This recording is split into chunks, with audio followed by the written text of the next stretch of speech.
Magandang araw mga batang grade 5. Nagbabalik na naman tayo ngayon para dito sa ating panibagong aralin.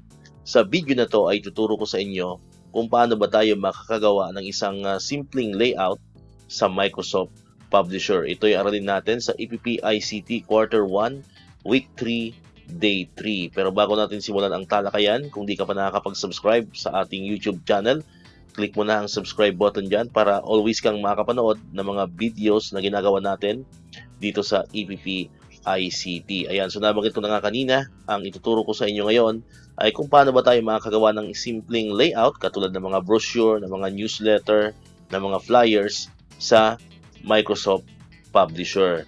Muli, ito ang inyong magiging guro sa araling ito, si Sir El Maestro. Nandito na tayo ngayon sa Microsoft Publisher. So kung napansin ninyo, meron ako ditong nilagay na picture sa right side ng screen. Ito yung gagayahin natin na simpleng layout para makagawa tayo ng isang cover, kunyari, ng isang newsletter. So ang theme ng gagawin natin is about summer. Ayan, so ito yung gagayahin natin. Susubukan natin gayahin. And nag-prepare na rin ako ng mga pictures from Google na ilalagay natin dito syempre para hindi na tayo mahirapan. Ayan, so ang unang step, ayan, natalakay ko na yan sa unang video natin about Microsoft Publisher. So, ayusin natin yung margin. So, meron tayo ditong margin. Ayan. And tatandaan natin parate na kapag sumobra dito sa imaginary line na yan, nakikita nyo yung parang blue color na lines na yan, ay hindi yan makakasama pag print natin. Okay, so ibig sabihin, yung ipapasok natin ng mga pictures, mga text, ay dapat nasa loob nitong imaginary line na ito. Okay? So, para makapag-copy tayo ng pictures from our computer or from our laptop, so pupunta tayo dito sa Insert button. Okay? So, pag nasa Insert button ka na, syempre, i-click mo yung pictures. Ayan, ito siya. And then, pag na-click mo na yung pictures, hanapin mo dito kung saang folder siya na i-save or kung saan location ng iyong computer or laptop nakasave ang pictures na kokopyahin mo dito sa Microsoft Publisher. So dito sa atin, ang picture ay nilagay ko sa desktop. Ayan, nasa screen ng aking laptop yan. So ito ang i-click ko. Then ito yung unang picture. Ayan. So click lang natin yan.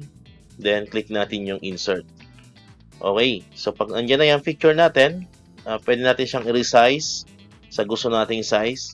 And ito nga, nabanggit ko na rin siya sa unang video natin, ang kagandahan sa Microsoft Publisher, hindi mo na siya kailangan pang i-rough text and in front of text yung picture kasi automatic na siya, yun ang kagandahan, naka-default na siya.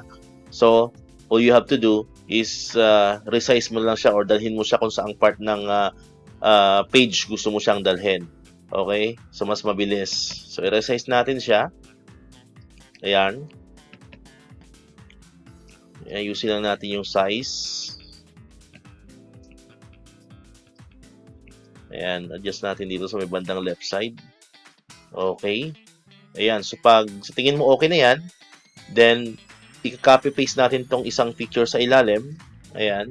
So, magki-create tayo ng shape dito sa bandang to para makopy natin yung nasa ginagayahan natin na template. Okay, so insert tayo ng shape. So, insert button. Then, punta ka sa shapes. Then, tong rectangle, ang kukopyahin natin. Ayan. Then, resize mo lang yung shape na na-copy mo. Ayan. Okay. Ayan, resize lang natin siya. Then, gawin nating white yung yung background. Ayan, para pag nilagay natin yung picture mamaya, ay may emphasize niya yung picture na ilalagay natin. So, para ma-change natin yung background color niyan, so right-click lang natin, then punta tayo dito sa Fill. Ayan. Yung drop-down, pindutin natin. Then, punta tayo dito sa White. Ayan. Then, tanggalin din natin yung outline niya. So, para matanggal yung outline, so right-click ulit. Then, punta tayo dito sa Shape Outline. Ayan. Then, click mo yung No Outline. Okay? Ayan.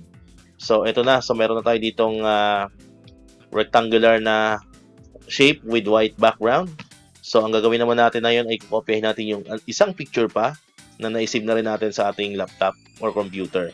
So, punta ulit tayo sa Insert button, then back to Pictures, then hanapin ulit natin dito kung saan siya nakasave. So, dito siya nakasave sa desktop. Then, ito yung file name niya. So, click mo lang yan, then click ulit yung Insert. Okay? Then, so kung mapapansin nyo, napakalaki niya. So, resize lang ulit natin. Ayan. So, yun ang kagandahan. Sabi ko kanina sa Microsoft Publisher, hindi ka na mahirapan pang mag-resize. Ayan. By the way, sa pagre-resize naman nito, inaituro ko na rin sa inyo sa Microsoft Word na video natin. Andun lang yan sa ating channel. Kung nakalimutan nyo, pwede nyo balikan. Alright. Ayan. So, kung mapapansin nyo, ito na yung isang maliit na picture na magsisilbing pandagdag sa design ng ating layout na ginawa. And yung rectangular shape na in-insert natin kanina, ito na siya. So, para siyang naging background nitong ating mas maliit na picture. Okay? Then, para makopy naman natin to, makagawa tayo ng ganito. So, insert ulit tayo ng shape. So, same lang din kanina. So, punta tayo sa shape. Then, ito. Ayan. So, resize lang ulit natin. Ayan. Okay. Then, para matanggal ulit yung mapalitan natin yung background color. So, right-click mo lang yung shape. Then, punta ka sa shape fill. Then, click mo yung white background. Then, tanggalin natin yung outline niya. So, punta tayo sa shape outline. Then, click mo lang yung white outline. Ayan. So, okay na. Then, para makapagawa ka ng text or makasulat ka ng text, so, ang gagawin mo dyan ay i-click natin yung draw text box. Ito siya. Dito mo siya makikita. Okay? So, draw text box. Ayan.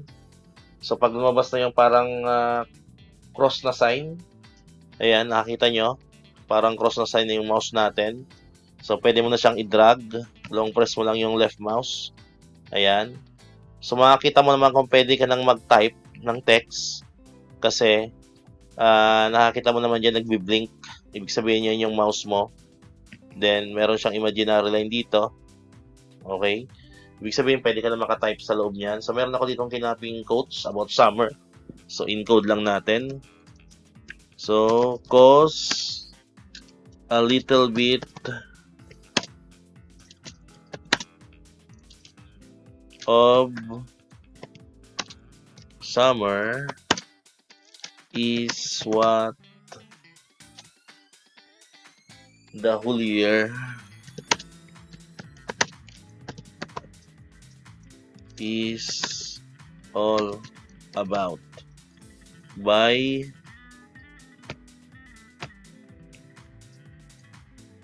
John Mayer. Okay? So, yan. Meron tayo dyan na quotes. So, lakihan lang natin yung font niya. Ayan. Highlights mo lang. Highlights natin yan. Then, click lang natin yung font size na gusto natin. Ayan. So, then, i-center lang natin. Click natin yung home. Then, punta tayo dito sa center. Ayan. Then, pakapalin lang natin. Pwede na natin palitan yung font style na gusto natin. Ayan, kunyari ganyan. Okay. Then, pwede pa lakihan. Ayan. Then, para magkasya siya, kung mapapansin nyo, hindi siya kasya. So, adjust lang natin tong shapes natin. Ayan. Then, adjust lang din natin to. Ayan. So, mayroon tayong simple layout na nagawa sa Microsoft Publisher. Okay? So, kung gusto nyo pang dagdagan ng, ng mga designs, mga borders, or whatever na gusto mo pang ayusin, so, pwede mo naman siyang i-explore. Pwede mong i-manipulate lang yung Microsoft Publisher natin. So, marami ka pang pwedeng gawin para mas maging colorful, mas maging attractive ang inyong design na ginagawa sa Microsoft Publisher. Kasi tatandaan natin, mga bata, ang Microsoft Publisher ay kailangan para mas maging attractive yung ginagawa natin ng mga files. Para mas maging colorful, mas maging attractive. Kasi hindi siya katulad sa Microsoft Word na more on text lang, no? Samantalang dito sa Microsoft Publisher talaga is pagandahan ng layout pagandahan ng design. So, pwede mo siyang i-manipulate, pwede mong i-explore lahat ng functions dyan. Basta ang pinakita lamang natin dito is yung pinaka-basic, pinaka-simple, kasi lahat naman talaga ng pag-layout, pag-design, nagsisimula tayo sa basic at simple. Okay? So yan, so hopefully ay mayroon kayong natutunang bagong lesson dito sa ating video ngayon. Ayan, about creating layouts sa Microsoft Publisher. Muli, bago tayo magtapos, kung di ka pa nakakapag-subscribe, click mo na ang subscribe button dyan para mas marami ka pa mga video lesson na mapapanood katulad dito tungkol sa EPP ICT. Bye-bye! So muli, maraming salamat sa inyong panonood at pakikinig. Once again, El Maestro. See you on my next vlog. Bye-bye!